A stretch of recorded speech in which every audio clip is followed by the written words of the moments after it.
Guys, welcome to learn with codewords. So जैसा कि आज आपने टाइटल देख लिया होगा कि हम फॉर्म टैग बनाना सीख रहे हैं।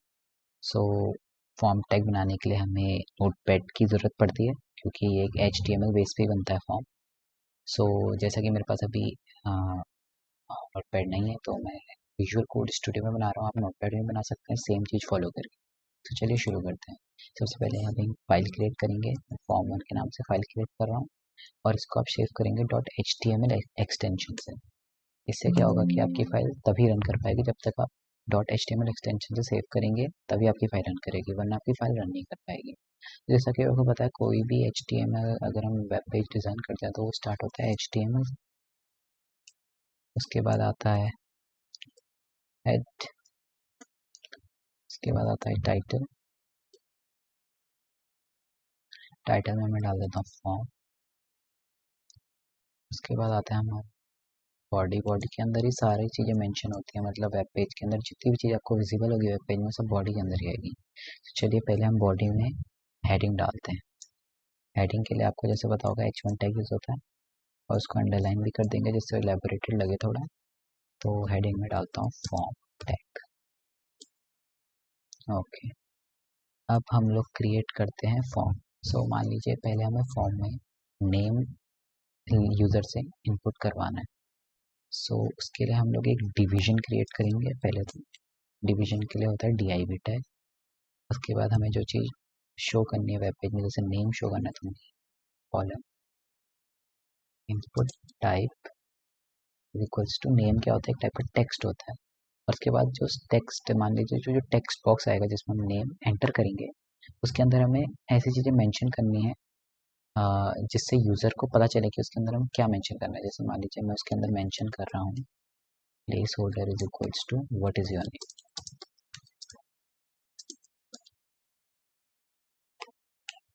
ओके, अब जैसे मान लीजिए मैं आपको दिखा देता हूँ एक बार इसको रन करवा के।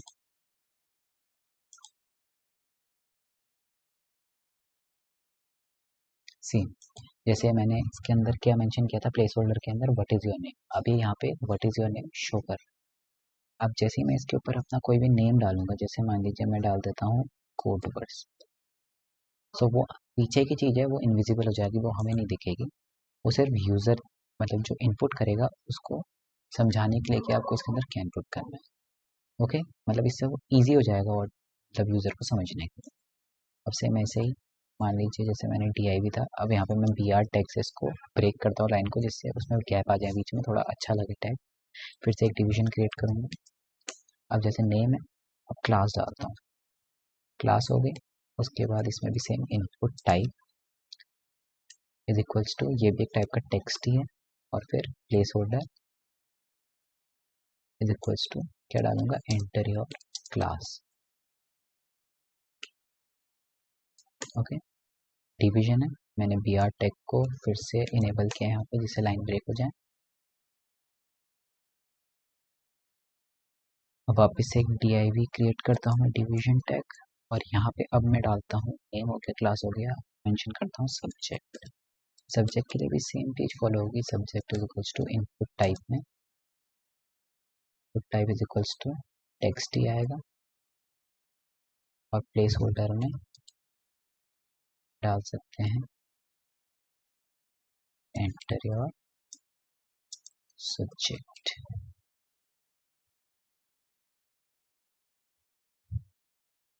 ओके, इसको भी मैं सेम br से लाइन ब्रेक करवा दूंगा। सब्जेक्ट भी बन गया। ओके, अब मेरे को मान लीजिए कि डेट मेंशन करवानी कि किस टाइम पे ये होगा। So date same to same, sorry पहले हम लोग div एक सेक्शन क्रिएट करते हैं। उसके बाद यहाँ पे डेट मेंशन करेंगे जो हमें शो करवानी है वेब पेज पे। उसके बाद input type is equals to date आ जाएगा, यहाँ पे सीधे हम डेट मेंशन कर देंगे टेक्स्ट की जगह। सो इससे एक डेट का एनालॉग आ जाएगा वहाँ पे, जिससे आप डेट सेलेक्ट कर सकते हैं। ओके, फिर से हम br से लाइन ब्रेक करेंगे।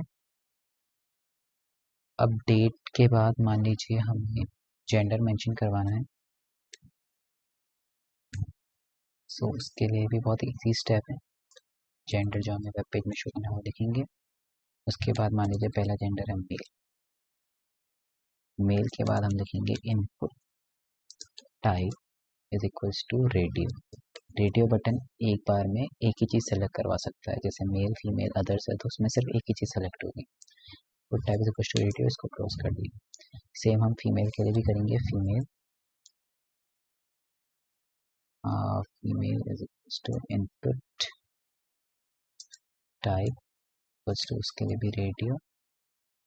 और एक चीज़ मैं आपको बताना भूल गया, ये रेडियो मेंशन करने के बाद हमें name is equals to gender भी लिखना पड़ेगा, क्योंकि ये सब जेंडर में स्टोर होगा। जो मैंने जेंडर यहाँ पे मेंशन किया है, इस जेंडर में ये सारी चीज़ें स्टोर हो जाएंगी। So name is equals to gender, male input type radio, यहाँ पे भी name is equals to gender. Same यहाँ पे एक अदर्स के लिए भी बनेगा, others put type is equals to radio,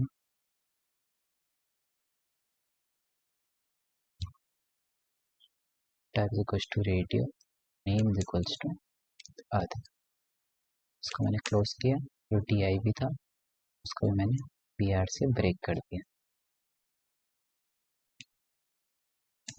अब लास्ट में एक चीज़ रह गई जिससे बहुत क्वेश्चन आते हैं, सबमिट और रीसेट बटन, उसको कैसे क्रिएट करें। सो भी हम लोग वापस से डिवीजन क्रिएट करेंगे। सबमिट बटन के लिए एक बहुत ईजी सी चीज़ है, input type is equals to submit, इसको क्लोज कर दो, और एक input type equals to reset. बस ये दो बटन बना दो, इससे आपके सबमिट और रीसेट बटन भी क्रिएट हो जाएंगे और सारी चीज़ें खत्म हो गई। इतनी चीज़ें बनती हैं आपके फॉर्म टैग में जो आपके सिलेबस में है। सो आपको एक बार लास्ट टाइम इसका रिजल्ट मैं आपको दिखा देता हूँ। सो इसका रिजल्ट कुछ इस टाइप से आएगा, जैसे हम डाल देते हैं कोडवर्स, क्लास हम डाल देते हैं 12th, सब्जेक्ट हम डाल सकते हैं इंग्लिश, डेट जैसे कि हमने डाल दी 10th 2023, जेंडर में हमने मेंशन कर दिया और सबमिट कर देंगे तो ये जिस भी सर्वर से आपका कनेक्टेड होगा वहाँ आपका सबमिट हो जाए। सो कैसी लगी आपको वीडियो, ये आप कमेंट सेक्शन में मेंशन करना, और कोई भी डाउट होगा तो आप कमेंट सेक्शन में पूछ सकते हैं।